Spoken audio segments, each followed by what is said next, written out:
you.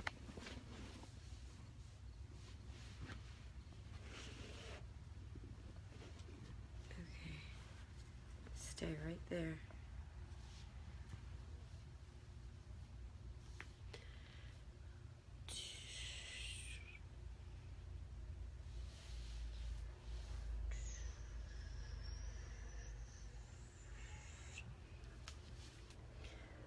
What's up, Star People? Welcome to Star People Storytime. I still have my ear issue, but it is getting better. I made a tea of turmeric, pepper, cinnamon, almond milk, and cacao, and a little hoshu. So I had all that stuff in this tea, and it was lovely. And you know that turmeric is a anti-inflammatory, better than Advil. So I had that, so I'm feeling much better, but my ear is still clogged. I had to put a little bit of coconut oil in there.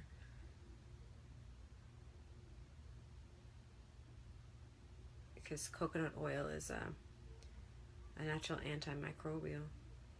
What's up, Raj? Welcome. And I'm probably not talking nearly as loud as I think I am in my own head, so bear with me.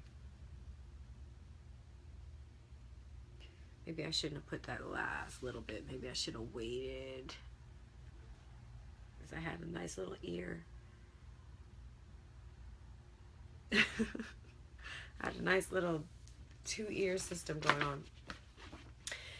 Alrighty, so welcome to Star People Storytime. I'm probably going to be talking really loudly because I feel like I'm not, or either I'm going to talk too loudly or I'm going to talk too quietly, but we'll figure it out.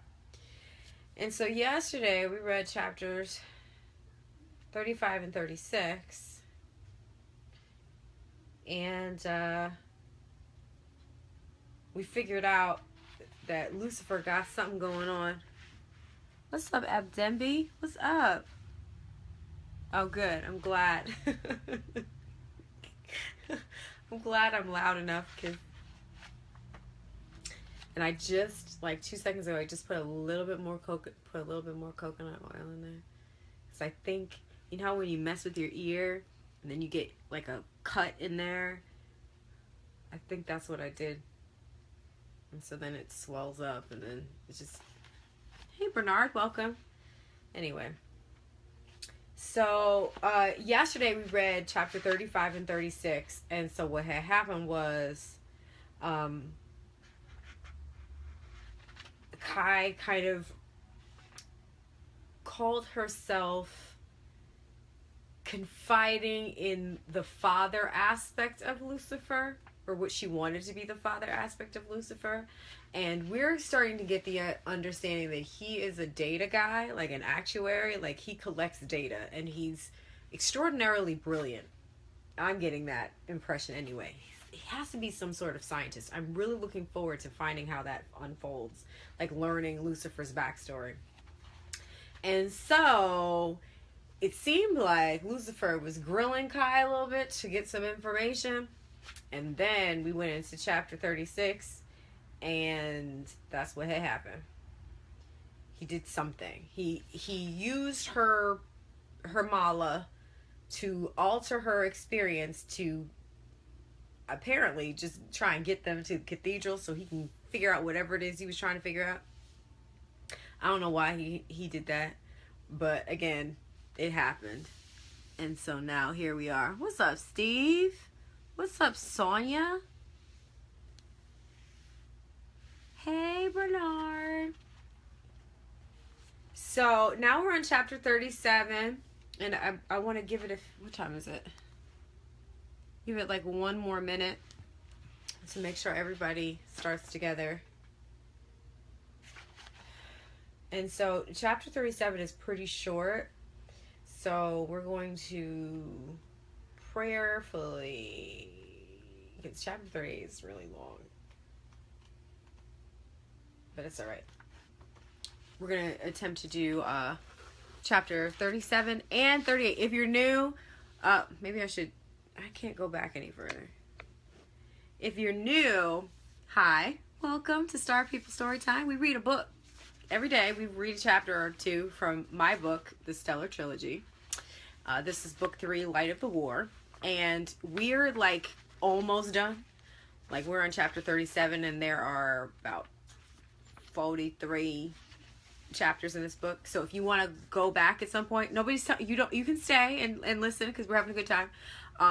But the other videos, like all the different chapters, they're on the Stellar Trilogy series Facebook page. So if you look for the Stellar Trilogy series Facebook page, you can go back and watch all the other videos and catch up, just to let you know. And so I think that's a minute. We can begin. Yes? Chapter 37 is titled Earthquakes. Revolution is as unpredictable as an earthquake and as beautiful as spring. Its coming is always a surprise, but its nature should not be. Rebecca Solnit said that. My she, Cinco said. There was a buzzing about the crowd of Stai on the roof as the entirety of the garden began to tremble like an earthquake. It felt like the roof was caving in, but the vibration happening around them was truly happening through them. No one was immune, no matter how subtle their body. She is summoning us, Picard and Kaitu said together as they perked up. Who loves? Laura and Jasper said at the same time. Kai, Yaman said. It's Kai, he said with an ever so slight smile. They had all been sitting and standing around waiting. None of them had any idea where Kai had gone. One minute they were gathered around her, preparing to plant the Magnani, but no sooner than they merged the Mala, she was gone, without a trace. None of them could contact her through thought energy, and none of them could even sense the slightest trace of her. They couldn't even begin to imagine where she had gone, and so they sat waiting, if only because Picard suggested so. It wasn't because he knew where she was, but because he didn't. Even when he shifted his sight to one eye, to the amazement of everyone around him, he couldn't see her. To him, this indicated that Kai was both near and far, somewhere beyond seeing, someplace at the brink of a transformation. He had his suspicions, but kept them between he and Kaitu. It wasn't until the roof began to quake that his suspicions were confirmed. What do you mean she is summoning us? How could you know that? Did she contact you somehow? Lara asked with more annoyance in her voice than anything. She hated being the last in the loop.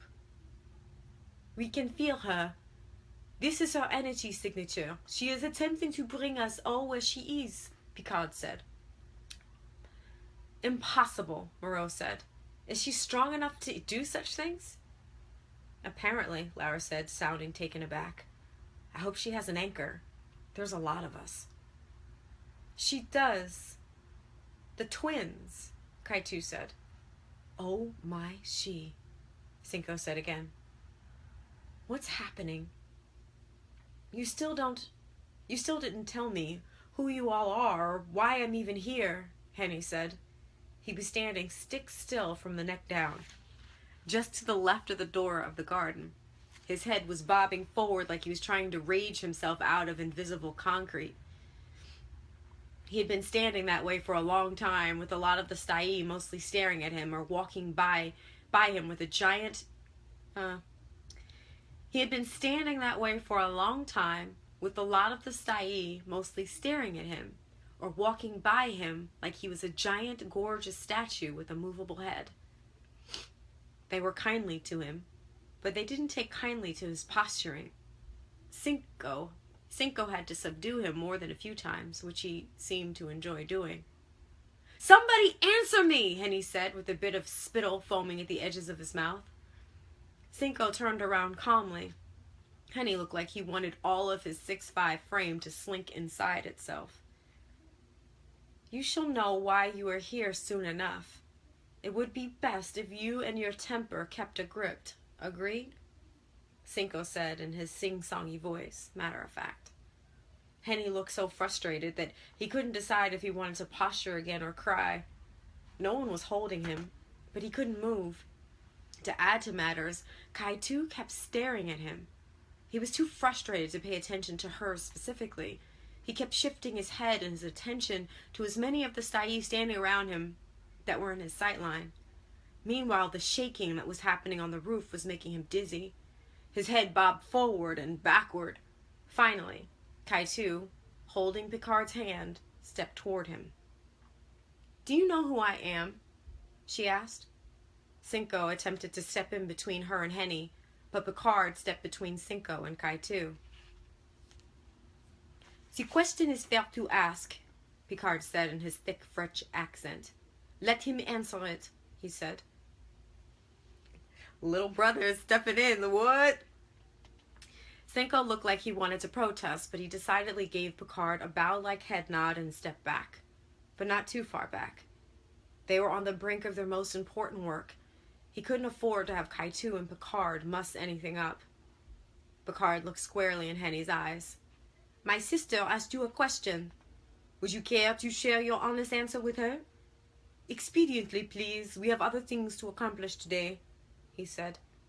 Henny looked struck. He kept turning his head back and forth between Cinco, Picard, and Kai-Tu. He felt like his brains were shredding. It took him a few rounds of turning his head before he could even register the question and look at Kai-Tu alone. "No," he said finally. "Am I supposed to?" He wasn't sure, but he was too angry to really pay attention. "Look again," Kai-Tu said calmly. "You'll see it if you want to." "Look, kid. Does it look like I want to play figure out who you are right now? I guess you look familiar, but who's to say, you know? What, are you some kind of TV show? Are you on some kind of TV show? I don't watch kiddie channels, so go away, okay?" Henny was beside himself in irritation. "It is certainly not okay. Your tone is far from appropriate. You should show more courtesy to the fruits of your seed," Picard said. He was livid. His golden brown coloring was flushed with pink, which added a level of uneasiness to the trembling already happening on the roof. Cinco had seen enough. He stepped squarely in front of Picard and whispered something to him in a language Henny didn't understand. "Do you understand?" Cinco said out loud as he stepped away from Picard. "Oui," Picard said with a sigh, tempering his temper. "You shall know when you know," he said, eyeballing Henny before turning on his heel. He like 5. Kai-Tu was slower to move. She stared at Henny for a long while without saying anything, until finally, she too turned her heel and walked away. Now, I need to say this. Henny has never met his daughter, so he does not know who Kai-Tu is, and I'm sure you can kind of gather that from this. But like the background between Henny and Kai and, you know, Kai-Tu is in book 1. But I just want to give you that insight that Henny he's never laid eyes on his daughter. From the moment that Kai said that he was pregnant, he was out. It was deep. Okay, so we're going to move on to chapter 38. So hold on to your seat, I guess. Or not. Maybe. Chapter 38. Tai Sa. All composite things are perishable. Strive for your own liberation with diligence. Buddha said that. Kai was seated in lotus position on the widest flat at the top of the largest of the 3 diamond mountains. She picked that particular mountain because the other 2 had jagged summits. The one she chose had a plateau.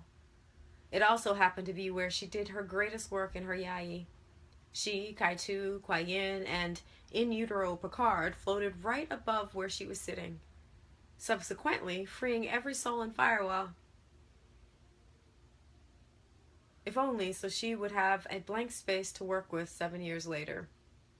Appropriately. Even if she wanted to be irritated at the circumstances, she had to admit that the pieces of the puzzle fit together flawlessly. She couldn't have planned any of it. It took far too much foresight. Consequently, she figured out where the Magnani would be planted, based on several clues inspired by Lucifer's bizarre escape attempt. She knew specifically that the Magnani wanted no parts of Cathedral. She never bothered asking Lucifer what he wanted to find in Cathedral so badly that he was willing to mess up a decent reunion with his daughter to get it. Moreau said that Lucifer was obsessed with Cathedral. The entire war in her Yai was based on what he was trying to retrieve from there. It didn't matter. Whatever was hidden in Cathedral would stay hidden because Lucifer's time on Earth was over. Finally. The good news, she figured out, was that the tree liked the idea of being planted in Firewall. The tree, of course, hadn't told her that explicitly, but she got a powerful feeling about it that she couldn't ignore. She also figured, like it or not, Lucifer started the whole mess that made her current life possible. So that meant, like it or not, Lucifer would help end it with his former evil lair. It was fair punishment for at least part of his crimes. Poetic justice, even. But she didn't sigh with relief. She'd been sitting on the plateau at the top of the highest and most flat of the Diamond Mountains because she was trying to bring her family to Firewall so they could plant the tree. She had been at it for a while, but despite her best efforts, even with the rush of power she felt carrying the twins, she wasn't seeing any fruits of her labor. So far, the best she could do was shake the place up. Literally. She needed help, but there was no one to call. Lucifer proved he couldn't be trusted, so he was out. She had no idea how to summon Kuai Yin, but she knew that would be perfect. Just having her mom down there would put Lucifer so deep in his place, Kai couldn't help but giggle a little.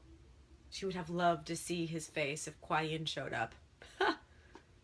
She had tried feverishly to call Kaitu and Picard and Yaman and Jasperoy and Lara and anybody who could hear her in her head, but that hadn't worked. Firewall was an energy tomb. She could try to go up and tell everybody the deal, but she didn't want to let Lucifer out of her sight, which meant she had to bring him with her. But she didn't exactly know how to bring an energy ball with her anywhere.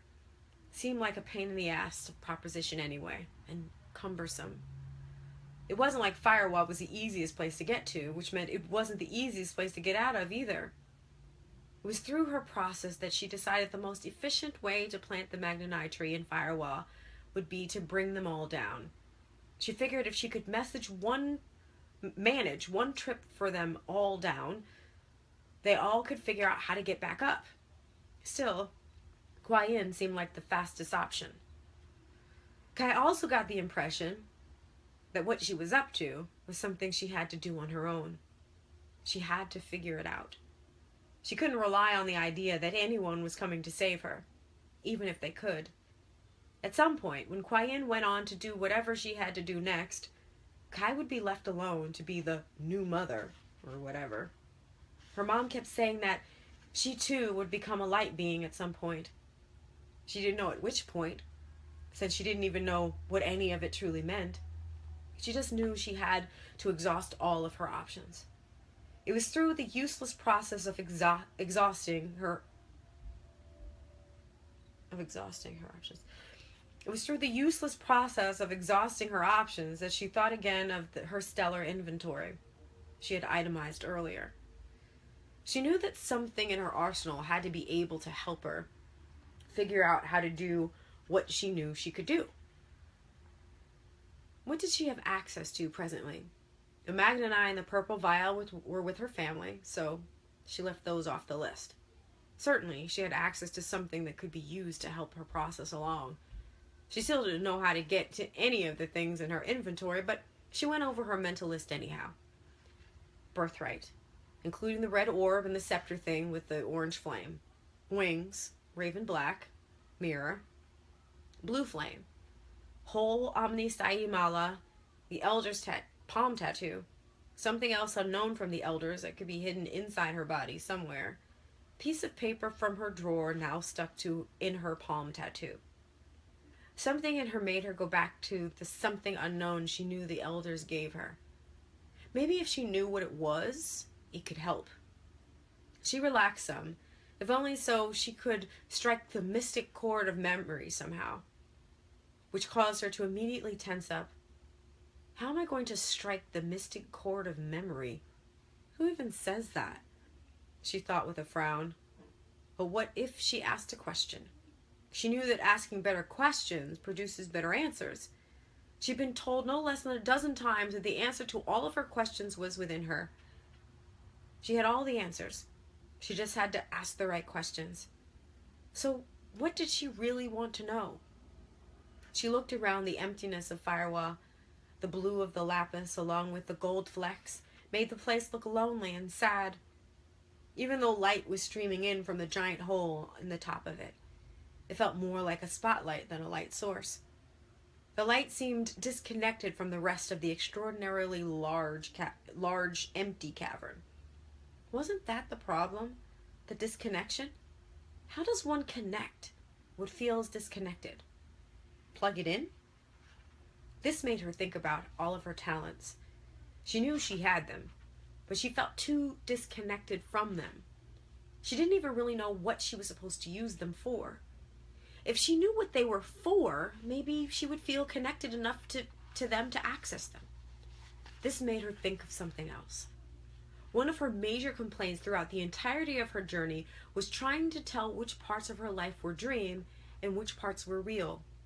Her greatest complaint was trying to figure out what really happened in her yai and what didn't. What if she knew the difference? What if she knew what was real? She knew she could ask more than one question. She also knew that what she wanted most of all was clarity. And she wanted to know how to unfold this part of her journey in a way that would connect the dots for her. She closed her eyes and took a deep, cleansing breath. It felt so good. When she relaxed into it, she took a few more. Doing this felt even better, so she started watching the air go in and out of her nose and paying attention to the rise and fall of her abdomen. With her inhale, she asked, "What is real?" With her exhale, she asked, "What is true?" With her next inhale, she asked, "What is unfolding through this situation?" With her exhale, she asked, "What must I change about myself to be able to see what I know is already there?" Something inside of her shifted almost instantly. Her relaxation deepened. She asked the same questions in the same order of her breathing, and with each inhale and exhale, she felt more connected to something vast within her. Soon, she couldn't even hear herself asking the questions. Soon, all she could see was her breath and the light in the center of the cavern. She was connected to that stream of light as though its light particles were a part of her. The more she breathed, the closer the light felt. It was moving toward her and filling the cavern in the process. When finally she could feel the light streaming down on the top of her head, she felt like she opened all the way up. She could see everything, in waves of memory, lapping up against her awareness. Instinctively, she opened her right palm so her tattoo could catch the light. With her mind's eye, she could see the tattoo begin to glow until its flat form raised from her hand and spilled out its contents in front of her. She could plainly see the 5 items she had been poking at her palm over for days. The red orb, her scepter, the mirror, the blue flame, and the piece of paper from her drawer. Finally, she got the thing open. There was something missing. She was sure of it. But she was so excited to have gotten this far, she kept going. Her instincts told her that she could study each of them. Her instincts told her that she could study each of them in any way she wanted, so she could learn what they were for. Without even needing to open her eyes, she reached out first for the red orb and held it in her hands. It was huge when she met it first, but now it was about the size of a soccer ball. Its surface rippled as she breathed, and through Kai's mind's eye, she tried to get a really good look at what made the orb up. She tried to get a feel for what it felt like in her fingers. She wanted to know if it had a smell. The little red orb was fascinating, but then she remembered her plan. Plant the damn magneti, get on with it. She had to focus. Omni Osho, Kai said. Yes, it said. Do you mind if I ask you what you're for? I've been told you're part of my birthright. What does that even mean? You may ask me anything you wish. I represent your consciousness, your essence. When you ask me questions, I am the still small voice who answers. I am your God. I am your God particle. I am what connects you to all the God particles. Every sentient being has one. I am yours. I am you, it said. What do I use you to do then? Everything.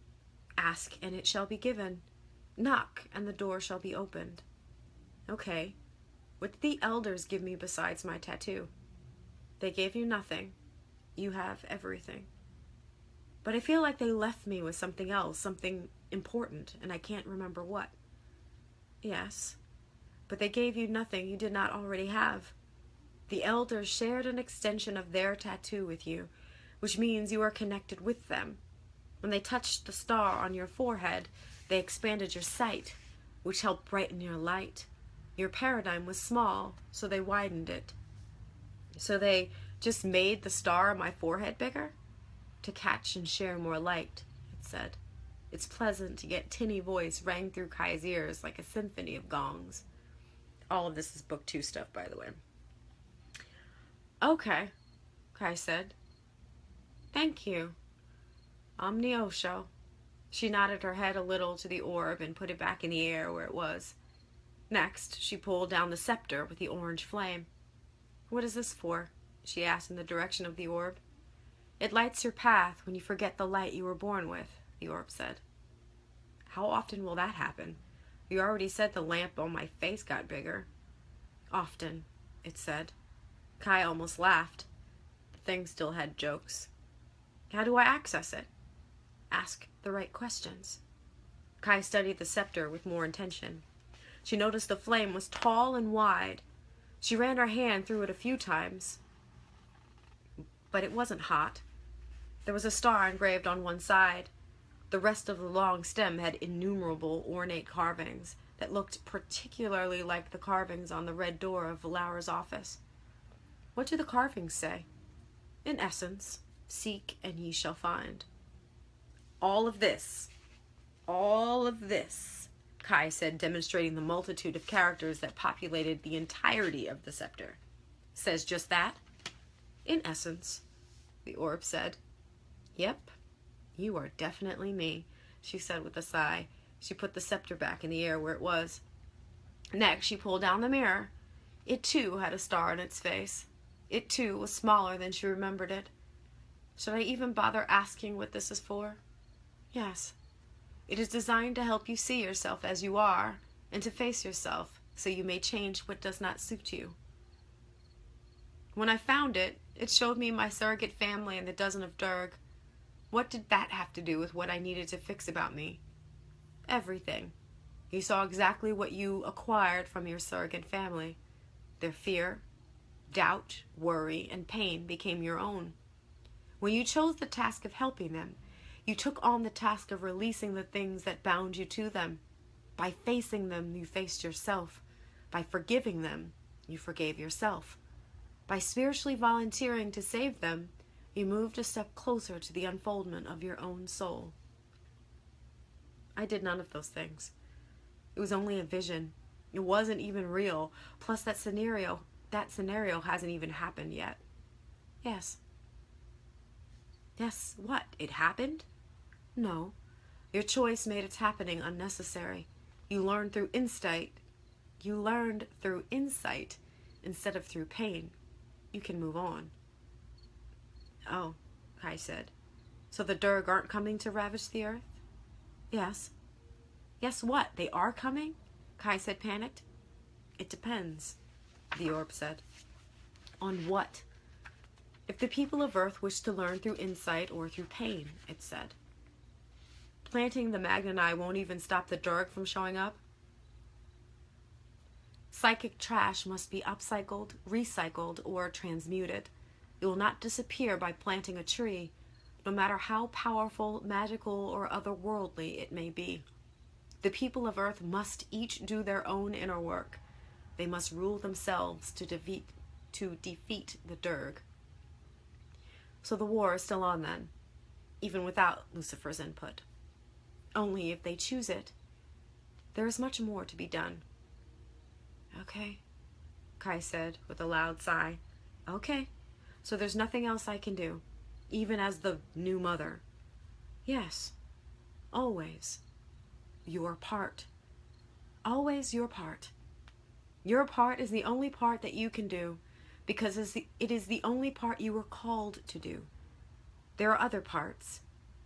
Each individual has one. The parts come together to make the whole. All are required to make the whole, it said. That's not exactly inspiring to think about, is it? Kai said flatly. Yes. Imagine the world as if each individual decided to do their part. You will be inspired because it will be inspired times to live in. Yeah, Kai said, putting the mirror back in front of her. That was a tall order. The thought of such things actually made her feel more depressed than inspired. Good luck with that, she said under her breath. Yes, the orb said. The thing still had jokes. The next of her arsenal that Yo, I'm telling you, there's something about reading and not having this ear. It's work. The next of her arsenal that Kai pulled down was the blue flame.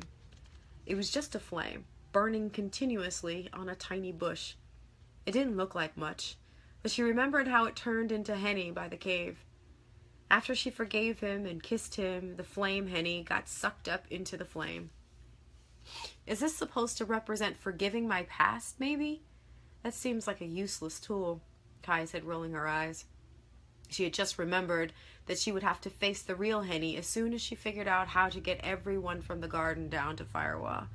The thought did not leave a pleasant taste in her mouth. She cringed. It represents your purpose and your vision. Look within the flames and you will see what is burning to unfold through you. I'm not buying that one. Henny cannot be a decent representation of my purpose or my vision. He helped you along your path. You recognized him as a master teacher of the unfoldment of your soul. You did not forgive him for him. You forgave him for you. You honored his contribution to the life you live now. He was a vital step in your transformation. In essence, a vital component of your purpose.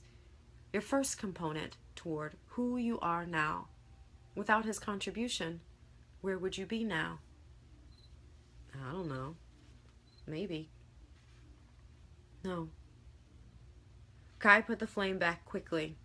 Holding it and looking at it irked her most of all.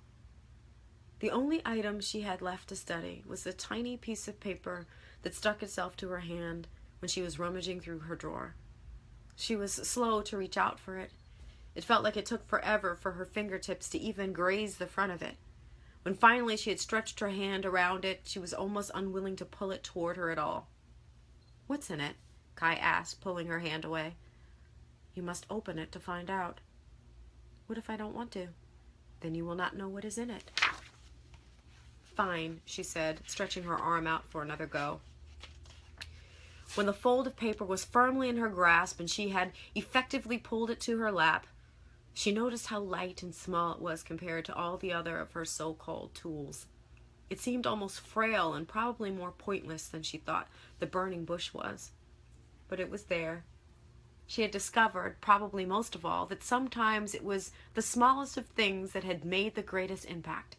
Not only for her, but for those she knew and cared about. The tiniest details in her yai, the seemingly throwaway stuff that she had never paid attention to, had turned out to be the hugest deal. Moreau was reunited with Lara and Darren. She was reunited with her son. Yaman was back in her life tangibly. She saved her father. Kind of. There were dozens, if not hundreds of tiny things that she hadn't paid any attention to.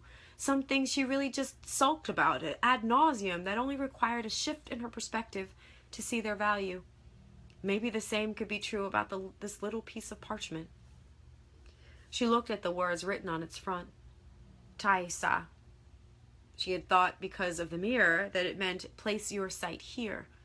Jasperai thought that maybe the translation meant something from Sa. She was going to ask the orb what it meant, but she already knew the answer. It would tell her to open it to find out. Rather than subjecting herself to what she already knew would happen, she took the pains required to slowly unfold the tightly folded paper. Flap by flap, nothing turned up. Not a character or a letter of a word, phrase, or sentence. By the time the paper was completely unfolded, Kai was pissed. Is this some kind of a joke? Are you going to tell me this empty, folded piece of paper represents the journey and how from nothing all things come? Or that my fear that something I wouldn't like would happen by opening the paper was bigger than the reality that nothing bad could happen by opening the paper because there was nothing in the paper to hurt me? Just sick. What I was carrying... What was I carrying an empty piece of paper around in my hand for anyway? The dumbness of it is astounding, Kai said. She was beside herself in frustration. Look again, the tinny voice of the orb said plainly. There's nothing in there, Kai said, practically screaming. Look again, the orb said with more emphasis. Reluctantly, Kai looked at the paper again, first on the plain side and then on the side with the writing. The words Taisa was still there, making her crazy. She noticed that there was another word written ever so lightly just over the Taisa was written, just over where the Taisa was written. She had noticed it before, because it was incredibly small and faint, but it was there. Sai, it said. Before she could focus too hard on it, the letters got bold and bright and began shuffling themselves until they were rearranged to form a different phrase. Sai Tai Sa became aha as I sit. Aha as I sit? Her shoulders slumped forward. Aha as I sit. Shit. Sai Tai Sa is an anagram for aha as I sit. Fuck. Meditation, she said, blown. Of course. She knew that already. She knew that her connection to everything came from being still and letting the insights flow. She had been rifling on about disconnection, but she knew that when she was in Aphrodisia, she collected most of her talents through being still and allowing guidance. She traveled to the Mahameru and solved the labyrinth through meditation. She had access to the messages from her in utero babies when she sat. It was all there. All the time she was the most connected, it was because she chose it through meditating. All the time she felt the most disconnected, she chose it too, by not meditating. You mean to tell me, had I opened this paper when I found it days ago, I would have figured all this stuff out then? No. Your timing is always perfect. There is more. Look again. She fumbled with the parchment, looking at it as closely as she could, checking for more faint letters or words that would say something else, something more profound than, in essence, when you want answers, sit your ass down. But she didn't. All that was there was what was there. Except there was a bulge in the paper she had noticed before. Or maybe she had. She was just too focused on the writing. She ran her hand across the bump a few times, and then she felt it pulse. She pinched the top of the tiny bulge as gently as she could to tear the paper and maybe pull what was stuck in it out. When she finally got the paper to tear, she saw gold and immediately knew what it was. This is the Eden apple seed from my flower pot at my old apartment. Yes. How? Is the how more relevant than the what? I suppose not. What would you really like to know about this situation? What am I supposed to do with it? Yes. Abruptly, the blue flame exploded upward and then settled into a vision full of color and beauty that made Kai's heart so full she wanted to cry. She smiled. I think I'm ready to try again, to bring my family down here so we can get on with it, she said resolutely. Can you help me? She asked the glimmering red orb. Yes, it said.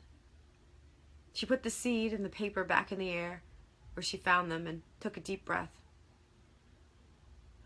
After several long, deep breaths, she began to settle herself. With the best of intentions, she tried to focus her mind on her family and what would mean for her to have them all where she was.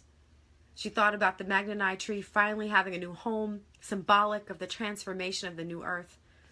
She thought about what it would mean for the cause if she truly believed she was worthy of it. That's where she got stuck. Her good vibes fell flat. She opened and closed her eyes at least a dozen times, trying to refocus her energy toward the task at hand. She wasn't sure, still, how she was supposed to get all the Styi down to Firewall, even though she knew the how it all was supposed to work wasn't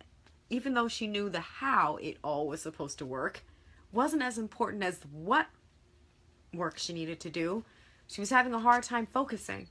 She kept bumping up against her limitations. Like, no matter what she said, she just couldn't get around them. Who was she, anyway, to think any of what she was doing was going to work? The world was basically doomed. Even with all the work she and her family would do to plant the tree, they all were still at the mercy of cruel humans, weren't they? Psychic trash must be upcycled, recycled, or transmuted. It will not disappear by planting a tree, no matter how powerful, magical, or otherworldly it may be.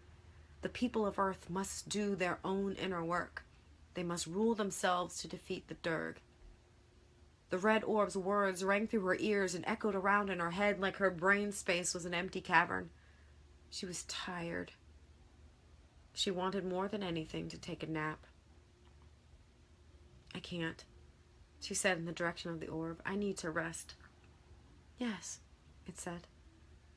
You mean you aren't going to protest and tell me to get it together so I can do what I came here to do?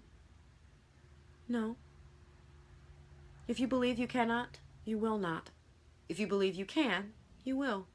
If you believe you are tired, you are. Whatever you believe is the truth for you. Only what is true for you can exist for you. You steer the ship. Your choices are your map. How do I choose myself to be tired or not? If I'm tired, it means I need some rest. Yes. Kai rolled her eyes. She knew the orb wasn't going to be comforting to her desire to whine. She didn't feel like she was stalling, but she also didn't feel focused enough to do anything worthwhile for the cause. She didn't want to be distracted, of course, but what she saw in the burning blue bush was big. Big, big. She could finish this. She knows she could, eventually. But she needed a break to process. She had already accomplished way more than she ever thought she could. Despite what the clever aha as I sit anagram warned, she was tired of meditating. She was tired of sitting still and waiting for insights. She was tired of ignoring the other orb in the room that contained her father. She needed to move, so she decided to take a tour of the rest of Firewall. Snappishly, and with little thought, she brandished her wings and flew down off of her perch to discover what was hidden in the places of Firewall that she hadn't seen. As big as it was sure to house treasures she couldn't even imagine. Or not. She really just wanted to move her legs and have something else to do other than sit. She turned to look at the top of the mountain and the red orb. Her talents were still up there too, displayed in the air like a bizarre air closet. She thought for a second that maybe she should go back up and put them all back in her tattoo and put her tattoo back on her palm. However, she would do that. But she honestly didn't want to do that. Yet. She looked down at her right palm. It was ornate only with lines, as normal palms usually are. For the first time in what seemed like a long time, it hadn't been a long time. Right. Oh, wait. Hold on. Let me go back. She looked down at her right palm. It was ornate only with lines, as normal palms usually are, for the first time in what seemed like a long time. But it hadn't been a long time. She knew it had only been the equivalent of weeks it takes to get from a full moon to a new moon, and probably back to a full moon again.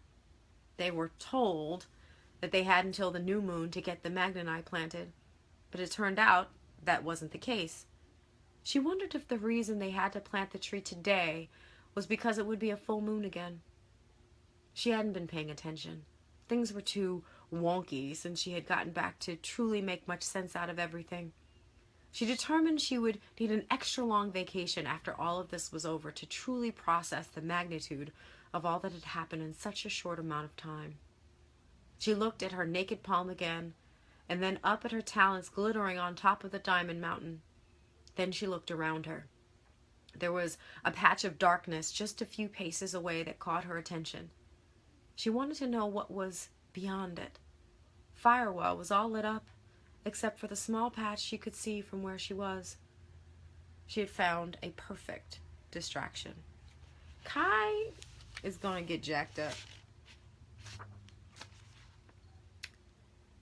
Jacked up. Okay. Tomorrow we read chapter 39.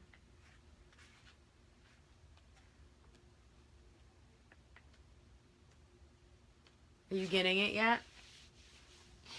Questions, questions, questions? Hey Adele, welcome. Hey Lex, hey Larry. So, thoughts? Thoughts. Sometimes I just want to smack Kai. What you think? Hey Kenna, welcome. We're done now though. So all my new people, the Stellar Trilogy Facebook page has all of the videos of all of the chapters. We're reading books here. That's why it's Star People's Story Time. We're reading my book, the Stellar Trilogy, Book 3, Light of the War. And so if you want to catch up, all the videos, my Stellar Trilogy Facebook page. Forgive me, I have one ear that is clogged. And so my equilibrium is off. And prayerfully, this was a decent read. I can't tell. So what? Thoughts? Comments? Thoughts? I wish I had. I told you that the first chapter we read was 37.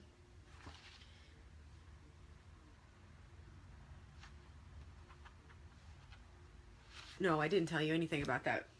But we saw Picard take on little big brother. Big little brother. With Henny.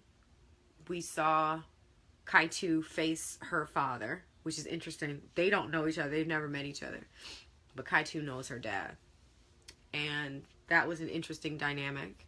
We saw Kai battle with herself. We finally understand. So for those of you who are wondering what all those talents were, the red orb from book 2 explained all of those things. So now we know what our talents are, yes. And what else happened? And then we also see what happens when you have everything. You have all the information you need to move forward. And you just refuse. You just need a distraction. It's called procrastination. And so that's what Kai did. So, any thoughts? Nothing? We're not going to have a conversation today? That was too deep? What?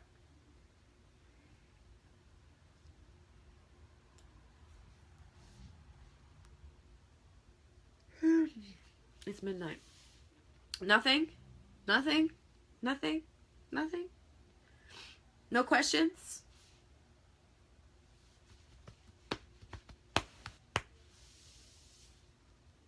Going once?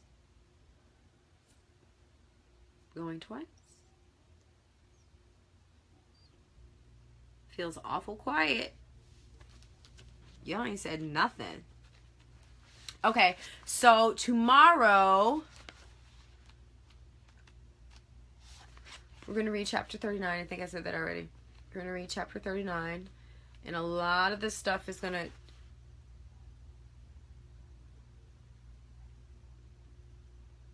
A lot of this, yeah.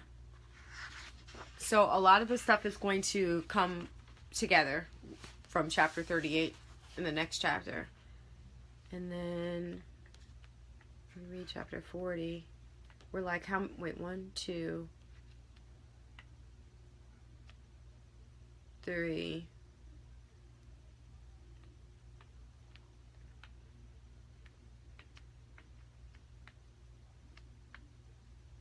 We're like 5 chapters away from the end. Okie dokie. So that's that. I'm going to see you guys tomorrow. I'm going to bed. Prayerfully, I will have my full ear so I can do all, you know what I'm saying? Like I can be 100%, you know? And I will see you guys at 11 a.m. we do Stop, Drop, and Meditate. 11 p.m. we read more of the Stellar Trilogy, Book 3, Light of the War. And so I will see you guys manana. Thank you so much. I love you, of course, madly. And Levi and Heil Star people. Peace out!